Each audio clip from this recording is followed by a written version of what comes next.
dañu war a respecter l'institution qu'est le président de la République mais avril 2018 ku nekkoon président Sénégal du Macky Sall mais avril 2018 Idriss Seck taxaw na fii ne Macky Sall est un triple violeur de la constitution triple violeur de la constitution moo ko wax Idriss Seck tey nee na nañu respecter institution boobu di président de la République naan président de la République am na yeneen yu mu taal nangam ak nangam non Sénégal ñun ñoo bari tapale Pa Moustapha démb nee na ñun réew mi ci jàmm lañ ko bëgg a yor dañoo bëgg jàmm nangam ak nangam ak nangam mais 2011 Fatou boo dee xale yaa ngi fi woon xeer wu rëy la gàddu dem assemblée nationale taxaw moom Moustapha Niasse ne day xeex ak alkaati yi xeer wu rëy la gàddu waaye léegi lu fi soppeeku parce que mooy président assemblée ren alors que en 2011 nekku ko woon loolu rek la du leneen amul leneen donc suñ classe politique seen ay position boo ko bëggee comprendre da ngay xool côté bi ñu taxawee rek. suñ taxawee gauche ni la ñuy waxee buñ taxawee droite ni la ñuy waxee la preuve man ma gisee démb Bamba Fall mu ne RTS les leaders de Yewwi la li ñuy wax depuis quelques jours dañ ne appel à la résistance la ñuy wax mu ne ay appel la à l'insurrection et c'est inacceptable loolu Aminata Touré wax mais Aminata Touré fu mu nekkoon 2011 2012 bi Macky Sall taxawee fii ne Ablaye Wade su fekkee ne dafa bëgg a forcer nekk candidat dañ koy déloger palais résistance ça veut pas dire déloger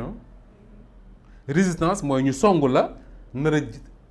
xañ la sa àq sa yelleef nga taxaw ne du fi amee mais déloger mooy dem song palais bi génne Ablaye Wade Macky Sall mii moo ko waxoon en 2012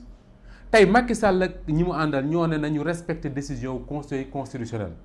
mais Macky Sall bi conseil constitutionnel validé candidature Ablaye Wade ci guddi googu wax na TFM ci Pape Ngagne Ndiaye lam ko wax mooy Ablaye Wade amul droit nekk candidat te li ko tax mu nekk candidat mooy dafa jël ay terrain jox ko magistrat yi yokkal leen seeni salaire loolu la wax wala déet tey bu Ousmane Sonko taxawee ne certains magistrats ce sont des corrompus jugee ci débat législatif débat boobu la ñuy engagé mooy Macky Sall am na droit nekk candidat en 2024 waaw wala déet débat boobu ci lañ jëm te gis nga li nar a intéressant dëgg mooy ñi nar a wax ci débat boobu c'est extraordinaire ñoom ñëpp wax nañ ci ba pare man léegi li ma intéressé mooy parfois dama naan sax yàlla na Macky Sall déclaré candidature comme ça ñu xool ba xam ñenn ñi nan lañ nar a changer seen discours xoolal ñi nga xam ne ñooy défendre temps yi Macky Sall ak ñi mu àndal dama la ciy limal ay tur ñoo xam ne da ngay gis ne exactement diggante 2011 2012 ñoom ñoo fi ñëwoon di wax les mêmes choses pour défendre Ablaye Wade mën ngaa jël maître Ousmane Seye bokkoon ci avocat yi Ablaye Wade ñi doon défendre Ablaye Wade mën ngaa jël Thierno Lo ancien ministre ci Ablaye Wade mën ngaa jël maître Amadou Sall ancien ministre de la justice ci Ablaye Wade ñooñu tey ñoom semaine bii ñoom ngay gis ñoom la ñuy envoyé ci plateau télé yi bu la neexee sax nga jël Abdou Fall ancien ministre de la santé keroog gis naa ko ci opinion ak Pierre Edouard ñooñu la ñuy envoyé ci plateau télé yi ñoom ñooy wax et ils disent exactement la même chose que li ñu doon wax du temps de Wade maanaam bu conseil constitutionnel waxee ñëpp dañ cee war a tënku nangam ak nangam conseil constitutionnel tey ci suuf moom it mu wax la même chose léegi man sama problème mooy à partir bu ñu jógee ci législative jëm 2024 bu Macky Sall waxee day nekk candidat ñooñu ñu ñuy def xam naa ne moom li gën a yomb ci ñoom mooy ñu gas pax dugg ci tëju bañ woote ba pare ñu génn parce que non mais attends man mënu ma comprendre nan la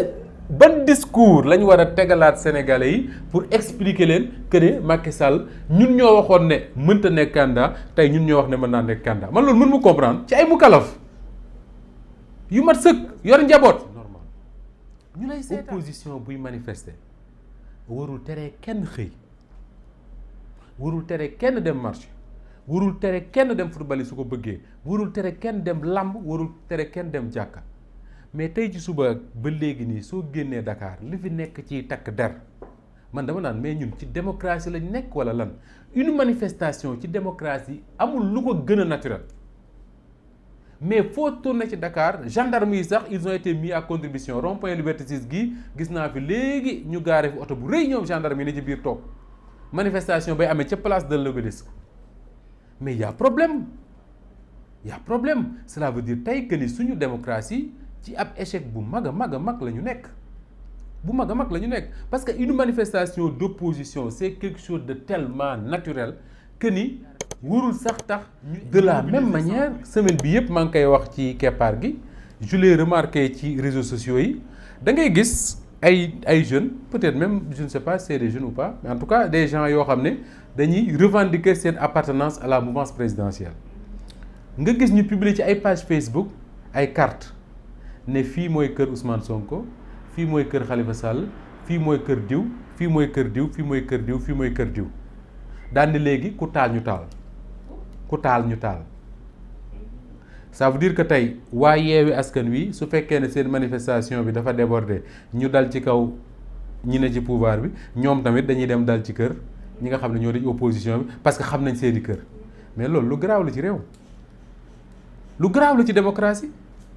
te problème mooy lan moo tax alkaati yi mënuñu traquer ñooñu ah ñoom Guy Marius Sagna ñii ngay gis ñu leen di traquer parfois topp nañ leen fi ay fan ba jàpp leen ci yoo xam ne teguñu ko fenn mais musuma gis ñu exercer violence ci kenn musuma gis ñu menacer exercer violence ci kenn mais ñi nga xam ne ñoom ñooy toog ci réseaux sociaux yi ci feneen ak feneen di revendiquer que ni ñoom dañoo bëgg xeex dañoo bëgg nangam mais nañ leen pourquoi mënuñu leen traquer